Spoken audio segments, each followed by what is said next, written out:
오늘부터 5월달부터 우리가 함께 마태복음을 나눕니다. 오늘은 마태복음 1장 1절에서 17절까지의 말씀, 마태복음 1장 1절에서 17절까지의 말씀,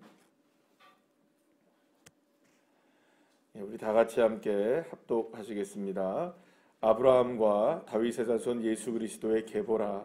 아브라함이 이삭을 낳고 이삭은 야곱을 낳고 야곱은 유다와 그의 형제들을 낳고 유다는 다말에게서 베레스와 세라를 낳고 베레스는 헤스론을 낳고 헤스론은 람을 낳고 람은 아미나답을 낳고 아미나답은 나손을 낳고 나손은 살몬을 낳고 살몬은 라합에게서 보아스를 낳고 보아스는 루색에서 오벳을 낳고 오벳은 이새를 낳고 이새는 다윗 왕을 낳으니라. 다윗은 우리아의 아내에게서 솔로몬을 낳고 솔로몬은 르호보암을 낳고 르호보암은 아비야를 낳고 아비야는 아사를 낳고 아사는 여호사밧을 낳고 여호사밧은 요람을 낳고 요람은 우시야를 낳고 우시야는 요담을 낳고 요담은 아하스를 낳고 아하스는 히스기야를 낳고 히스기야는 므낫세를 낳고 므낫세는 아몬을 낳고 아몬은 요시야를 낳고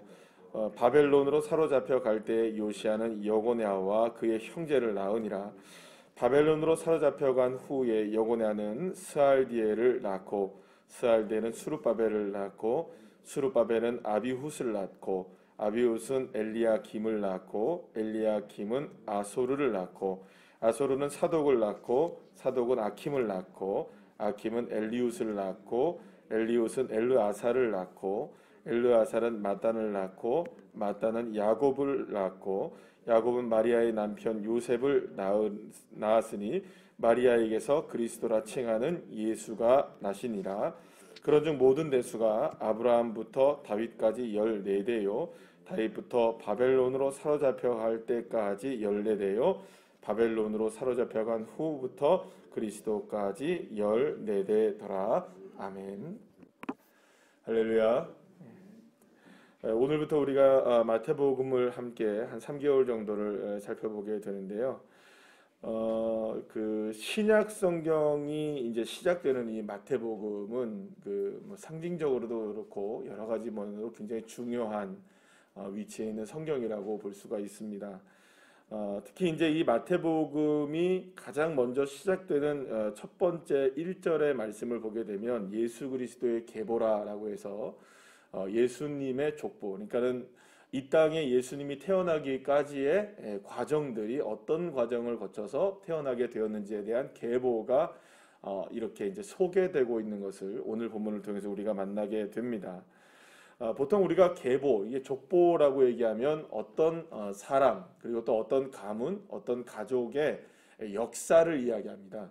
말하자면 여러분들에게도 내가 무슨 어떤 성씨를 갖고 있으면 그 성씨의 몇 대 손 이렇게 되잖아요. 그러면 그 역사가 쭉 있을 거 아니에요. 우리 아버지에 쭉 있으면은 이게 내가 그냥 나온 게 아니라 나의 조상들이 있고 그 조상들로 인하여서 역사적인 많은 일들을 겪어내면서 지금 내가 이 땅 가운데 존재한다, 이런 의미를 담고 있는 게 족보가 아니겠습니까? 그러니까 사실은 이 족보라고 계보라고 얘기한다면 그것은 한 가문, 개인, 그리고 뭐 나가면 그것이 뭐 합쳐지게 되면 그게 국가가 되는 것이고요. 그런 족보 자체가 결국에는 역사라고 이야기할 수 있습니다. 그러니까 살아있는 역사죠. 내가 만약에 어떤 계보를 통해서 지금까지 탄생이 된 거니까, 이 땅에 지금 살고 있는 거니까 어떤 한 사람이 족보를 갖고 있다는 것은 그 사람이 이 땅 가운데 있기까지 역사가 지금까지 진행되어 왔다는 것을 증명해 주는 것이라고 볼 수가 있습니다. 그렇게 생각한다면 오늘 이제 예수 그리스도의 계보, 예수 그리스도의 족보라고 이게 소개되고 있는 오늘의 이제 본문의 말씀을 우리가 한번 읽게 되면, 아침에 이제 우리가 새벽에 낳고 계속 뭐 사람의 이름들이 계속 낳는 것을 이렇게 보게 되는데요. 그러니까 예수님이 이 땅 가운데 태어나시기까지, 그러니까 예수님이 태어나셨다는 것은 어떤 의미를 갖고 있습니까? 바로 우리를 구원하시기 위한 하나님의 역사적인 계획. 그러니까 하나님이 예수님을 통해서 모든 인류를 구원하시고 우리의 모든 죄를 사하시고 우리를 하나님의 백성 되게 하시기 원하셨던 그 하나님의 원대하신 꿈이 이루어지기까지의 역사적인 계획이 이렇게 지금까지 이루어지게 되었다라는 것을 오늘 이 마태복음 1장은 우리에게 증명해주고, 이게 그냥 이루어진 것이 아니라 역사적으로 이루어진 일이다. 이거는 그냥 뭐 누가 지어낸 것도 아니고 누가 만들어낸 일도 아니라 이게 역사 가운데 지금까지 이렇게 면면이 흐르게 되었다는 것을 우리에게 분명하게 소개해주고 있는 것이라고 볼 수 있습니다. 자, 그런데 이렇게 보게 되면 여러분 한번 생각해 보시죠. 자, 이게 지금 예수님이 태어나시기까지의 과정들이 쭉 내려왔단 말이에요. 그러면 이게 막 드러나 있는 이 얘기들도 있을 것이고 감춰진 얘기들도 있을 거 아니에요. 일들 가운데 여러 가지 역사적 사건들이 있을 거 아니에요. 그러면 이게 다 모든 사람들이, 세상 사람들이 다 아는 걸까요? 아니면 세상 사람들이 다 모르는 이야기도 많을까요? 모르는 이야기도 많죠. 그러니까 모르는 이야기라는 건 뭡니까, 여러분? 모르는 이야기. 사람들이 잘 모르는 이야기라는 건 감춰져 있어요. 그죠? 그럼 한번 생각해 보시죠. 자, 어제 저희가 저를 여러분들이 오후 예배 때 만나 뵙고 오늘 만났잖아요. 오늘 새벽에. 반가우시죠? 별로 안 반가우시죠? 물론 뭐 새벽이라 서로들 얼굴을 좀 안 쳐다봤으면 좋겠고요. 그죠? 뭐 그런 것들은 있어도 뭐 어제 오후에 저희들이 늦게 생각한다면 오후 3시에 저희들이 얼굴을 보고 오늘 새벽에 지금 거의 저희들이 이제 12시간 만에 본 거거든요. 너무 반가운데 저는 새벽에. 별로 안 반가워. 자, 그러면 12시간 만에 저희들이 봤어요. 그러면 12시간 동안에 저희와 여러분들이 교류가 있었나요? 없었나요? 제가 어떻게 살았는지 여러분들 아십니까? 모르십니까? 12시간 동안. 그러면 제가 살았을까요? 안 살았을까요? 제가 안 보인다고 안 산 게 아니죠. 안 보여도 저는 살아왔습니다. 이해가 되십니까? 그러니까 여러분들을 제가 안 만났어도 연락을 안 주고받았어도 가려진 12시간이라는 시간이 우리에게 존재하지만 그럼에도 불구하고 그 시간 속에서 우리는 살아왔습니다. 그죠? 예수님이 이 땅 가운데 태어나시기까지 수많은 세월들이 흐르고 수많은 사람들이 이렇게 나열되고 등장을 해요. 그러면 이런 모든 사건들 속에서 우리가 모든 사건들을 다 알까요? 그렇지 않다는 거예요. 모든 일들을 다 알까요? 그렇지 않다는 거예요. 모든 것들을 다 알려져 있을까요? 그렇지 않다는 거예요. 수많은 일들이 있었고 수많은 사건들이 있었고 수많은 역사적인 일들이 계속해서 시간을 따라서 흘러왔지만 수많은 일들이 가려져 있고 수많은 일들이 모르는 상황에서 그럼에도 불구하고 뭐가 흘러왔습니까? 계속. 역사는 흘러왔어요. 이건 어떤 의미를 갖고 있냐면 이런 겁니다. 하나님의 구원의 계획은 하나님께서 지금 예수 그리스도를 이 땅 가운데 태어나시기까지 하시기까지의 구원의 계획은 우리에게 모든 것이 알려지지 않아도 모든 것이 드러나지는 않아도 하나님은 이루고 계셨다는 겁니다. 하나님은 그것을 중단하지 않으셨다는 겁니다. 보이지 않아도 느낄 수 없어도 만질 수 없어도 알 수 없어도 하나님은 역사하고 계셨고 그때그때마다 사람들을 통하여 사건들을 통하여 일들을 통하여 수많은 보이는 일 보여지지 않는 많은 역사적인 시간들과 사건들을 통해 하나님은 면면이 계속 무엇을 이루어 가고 계셨을까요? 예수님이 이 땅에 오시기까지의 역사를 이루어 가고 계셨던 것이죠. 우리가 볼 수 없었어도 우리가 알 수 없었어도 우리가 만질 수 없었어도 때로는 그 중에서 여러분들 성공적인 일도 있었을 것이고 사람의 평가를 본다면 그죠? 사람의 생각으로 본다면 이건 좋은 일이야 라고 하는 것도 있었을 거예요. 근데 아니야 이건 나쁜 일이야 아니 이건 정말로 힘겨운 일이야 라는 일도 있었을까요? 없었을까요? 있었을 거예요. 때로는 실패처럼 보이는 일도 있었을 거예요. 때로는 성공처럼 보이는 일도 있을 거예요. 때로는 그것도 저것도 우리가 다 가려진 일도 있었을 거예요. 마치 띄엄띄엄 된 일도 있을 거예요. 그러나 그 모든 성공과 실패와 띄엄띄엄 되어 있든 뭐 가려져 있든 드러나든 수많은 일들은 누구의 의지 가운데, 누구의 뜻 가운데, 하나님의 뜻 가운데, 하나님의 의지 가운데, 하나님의 계획 가운데 한순간도 멈춤이 없이, 한순간도, 단 한순간도 멈춤이 없이 지금까지 계속하여 흘러 왔다. 이게 지금 누구의 탄생을 통해서 증명되어지느냐? 예수님이 이 땅을 통하여서 오신 일을 통하여 증명되어지게 되었다. 이 이야기를 예수님의 계보는 우리에게 말씀해 주고 있는 것입니다. 사랑하는 여러분, 이 계보를 통해서 우리가 새벽에 누가 낳고 했네, 누가 있었네, 이 사람도 있었네, 이거 지금 우리에게 말씀해, 물론 뭐 이런 것들이 안 중요한 거 아닙니다. 굉장히 중요한 정보들도 많이 있습니다. 그러나 그것보다 더 중요한 건 바로 이것입니다. 예수 그리스도가 이 땅에까지 오시기까지 하나님의 구원의 계획은 그 어떤 상황 속에서도 멈추지 않았다는 것. 그러면 여러분, 저와 여러분의 삶도 역사입니다. 믿으십니까? 여러분, 제 인생도 역사죠? 여러분의 인생도 역사죠? 믿으십니까? 내 한 사람의 인생의 역사를 지금 주님이 이끌어가고 계십니다. 때로는 보일 때도 있고, 때로는 보이지 않을 때도 있고, 때로는 성공적으로 느껴질 때도 있고, 때로는 실패하는 것처럼 느껴질 때도 있을 것입니다. 그러나 중요한 것은 우리가 그것을 어떻게 평가하든 어떻게 바라보든 어떤 모습으로 우리가 느끼고 생각하든 간에 주님은 우리에게 개개인의 한 사람 한 사람의 역사를 지금도 써 내려가고 계신다는 겁니다. 주님은 쉬지 않으십니다. 중단하지 않으십니다. 멈추지 않으십니다. 그리고 지금까지 저와 여러분의 삶을 이끌어 가고 계시는 것입니다.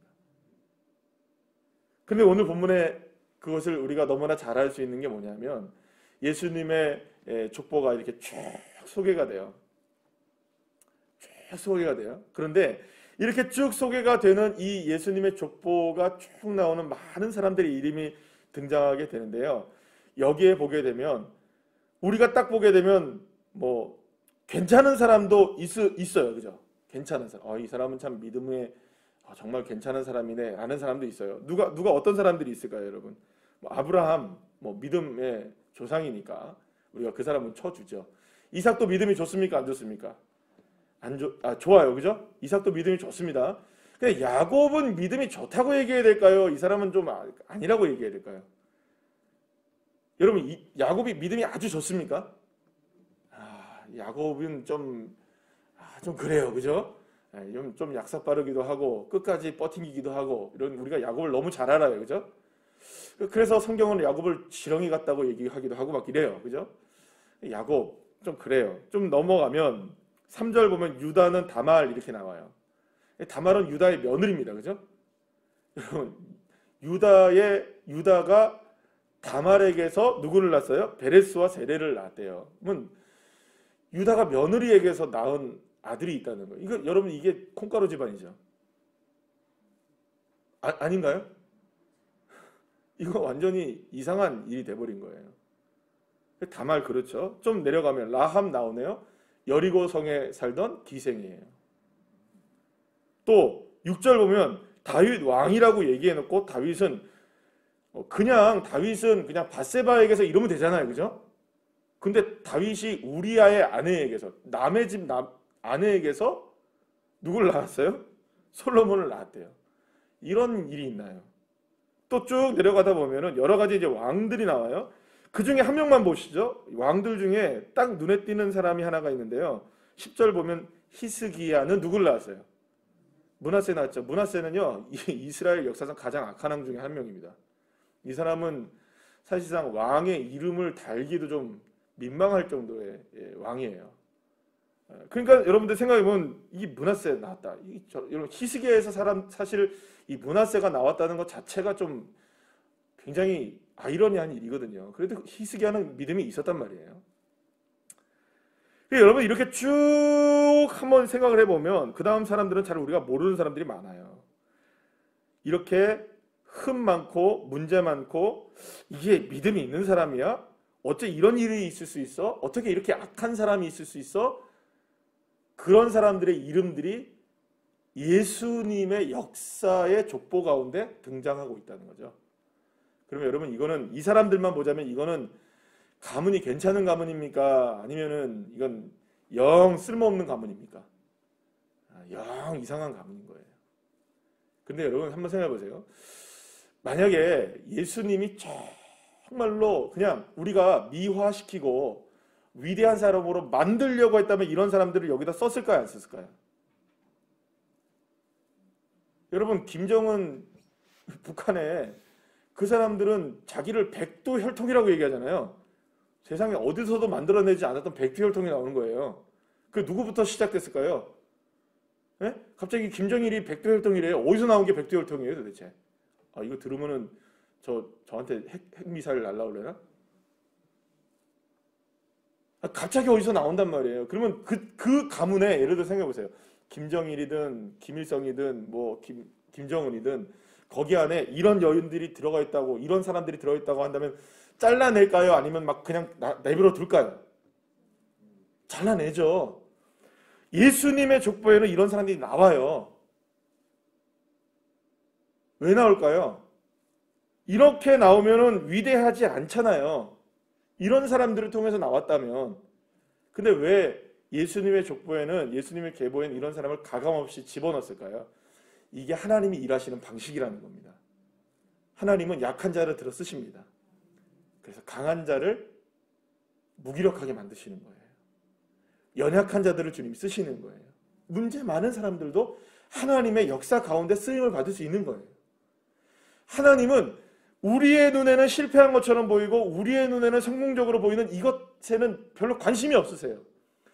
하나님의 오직 관심은 뭐냐? 하나님이 역사하신다는 걸 믿느냐 안 믿느냐. 이것만 주님이 보고 계시는 거예요.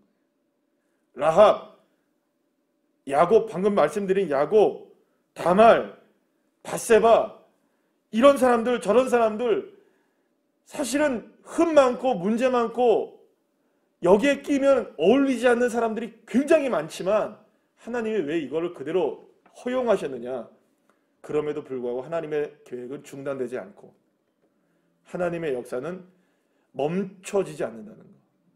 사랑하는 여러분, 저와 여러분의 인생도 마찬가지인 줄 믿으시길 바랍니다. 여러분 용기를 내시길 바랍니다. 내 인생 이래봐도, 내가 이렇게 흠이 많아도, 내가 이렇게 부족하고 연약해도 사랑하는 여러분, 주님께서 우리의 삶을 붙잡아 주셨다면, 우리의 삶을 붙들고 계시는 걸 믿는다면 끝까지 믿으십시오. 주님이 이끌어 가십니다. 주님이 역사하십니다. 우리의 계보 가운데 문제 많고 삶의 여러 가지, 지금도 역시 우리의 삶에는 눈물이 있고 힘겨운 일이 있어도 이 눈물 때문에 끝나는 거 아니고요. 이 엎드려짐 때문에 우리의 인생이 망가지는 것도 아닙니다. 주님이 이렇게 세우실 때가 있는 것이고요. 주님이 역사하실 때가 있으신 겁니다. 이 사실을 믿는다면 오늘도 우리는 할렐루야입니다. 오늘도 우리는 아멘하며 나가는 겁니다. 사랑하는 여러분, 5월이 시작되었습니다. 이제는 실내에서 마스크를 벗는데요. 어떠한 상황이 우리에게 다가올지, 우리에게 펼쳐질지, 또 코로나가 어떻게 또 될지 우리는 알 수 없으나 우리가 오직 믿는 한 가지는 딱 주님이 역사하신다는 겁니다. 이 한 가지 사실을 믿고 오늘도 담대하게 주님 내 삶 가운데 역사해 주시옵소서. 내 삶도 문제 많고 또 어려운 일들 많아도 주님의 뜻 이루어 주시옵소서. 주님의 역사를 세우시옵소서. 담대하게 믿음으로 고백하면서 승리하시는 주의 자녀들 한 분 한 분들 다 되시기를 간절히 축원합니다. 기도하시겠습니다.